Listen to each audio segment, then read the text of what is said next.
Bienvenue dans la deuxième partie de cette dénonciation de 56 jours de détention illégale que j'ai subi en République de Turquie. Dans deux camps de déportation. Le premier camp de déportation, Çankırı, où j'ai fait passer environ 45 jours. Et le deuxième centre de déportation, Kocaeli, où j'ai passé 6 jours avant d'être libéré sur ordonnance du juge des libertés. Je suis un homme politique, reconnu à l'international. Mais curieusement, j'ai été arrêté comme un vulgaire bandit, sans prise en considération de la présomption d'innocence. Ils se sont appuyés sur la loi numéro 64-58 qui leur donne le pouvoir d'arrêter tout le monde, des étrangers, mais ils ont oublié que la Turquie est signataire de la Charte européenne des droits de l'homme sur la protection des réfugiés et des demandeurs d'asile.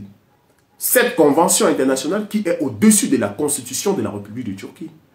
Mais revenons en Turquie. Ils m'ont arrêté en violation de la constitution de la République de Turquie qui protège l'intégrité physique et humaine. Vous ne pouvez pas, ce n'est pas parce qu'on est étranger, que vous arrêtez quelqu'un qui est réfugié sans la présomption d'innocence sans qu'il ne soit condamné. La raison pour laquelle, une fois de plus, je dis, je contesterai cette loi dans un courrier que j'enverrai aux parlementaires pour leur montrer les préjudices, les présenter les préjudices que subissent les étrangers à cause de cette loi et du comportement un peu libertin de certains fonctionnaires d'immigration. Dans un pays, il y a une seule justice. Une seule justice, elle est souveraine. Elle est la colonne vertébrale. Il ne peut pas avoir une justice parallèle.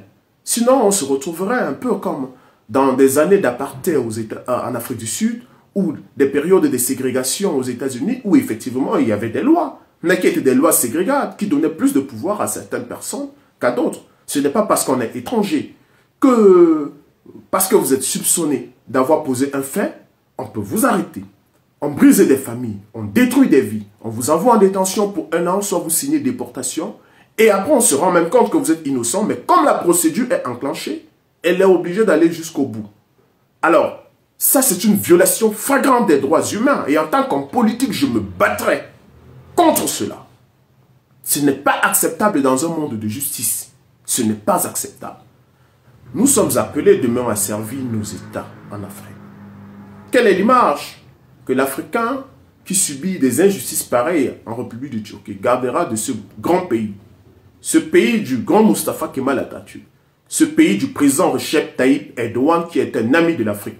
Quelle est l'image que l'Africain gardera de ce pays lorsqu'on subit de telles injustices? Être humilié. Lorsque des fonctionnaires d'immigration décident de m'humilier, moi, Narcisse Nanchon, ce n'est pas la personne qui les humilie. C'est un leader africain. C'est des milliers d'Africains qui croient en moi, qui sont humiliés à travers ma personne par des actes comme ceux-là. Et ils veulent nous faire taire. C'est-à-dire que vous êtes humiliés, vous êtes torturés, mais on veut vous obliger au silence. Vous n'avez pas le droit de dénoncer parce qu'ils diront Bouddha Turquia. Eh bien, Bouddha Turquia. Et la Turquie du grand Mustafa Kemal Atatürk est une Turquie qui protège tout le monde.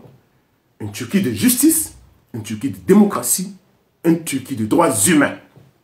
Et ce droit, je défendrai cela. J'ai donc été arrêté illégalement. Et j'ai été transféré illégalement vers Çankırı. Dieu merci.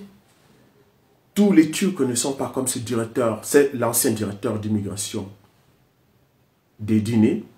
Son adjoint, d'ailleurs son adjoint, dès le 2e jour de ma détention, lorsque j'étais encore à Edirne, il est venu me voir. Il est venu, il m'a dit, soit vous signez votre déportation, soit nous vous maintiendrons en prison 1 an. Voilà des fonctionnaires d'immigration qui sont conscients que je cours un grave danger si je retourne au Cameroun.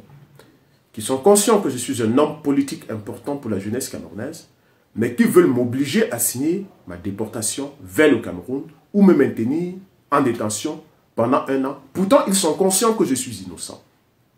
Ils ont prétendu que la décision de transfert illégal vers Kişi, c'était pour protéger celle avec qui je vis, parce que je représentais un danger pour elle et pour l'ordre public.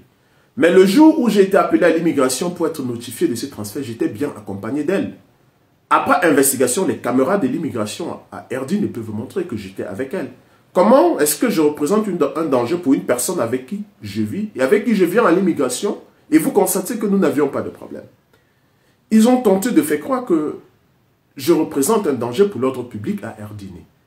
C'est une diffamation contre ma personne, une atteinte à mon image que je n'accepterai pas du tout.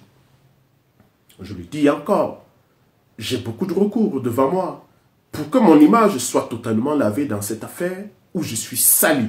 Désormais, j'ai un fichier criminel dans le serveur de l'administration en République de Turquie, alors que je ne suis pas un criminel, je ne suis pas un voyou.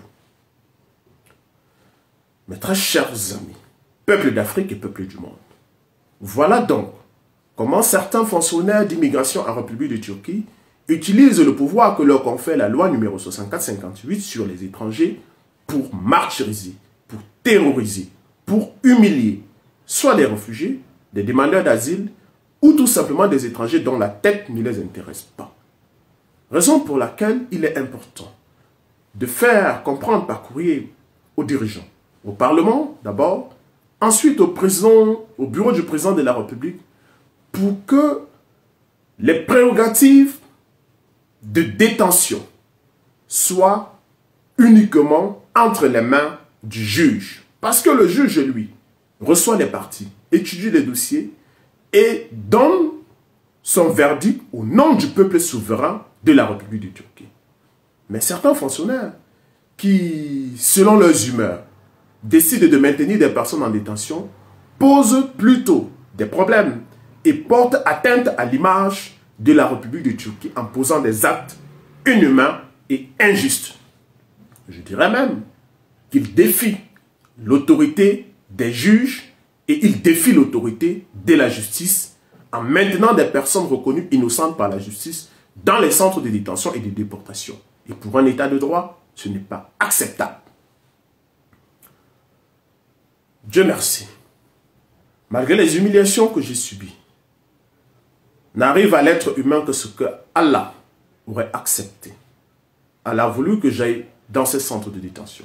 J'ai vu la souffrance des Africains qui s'y trouvent.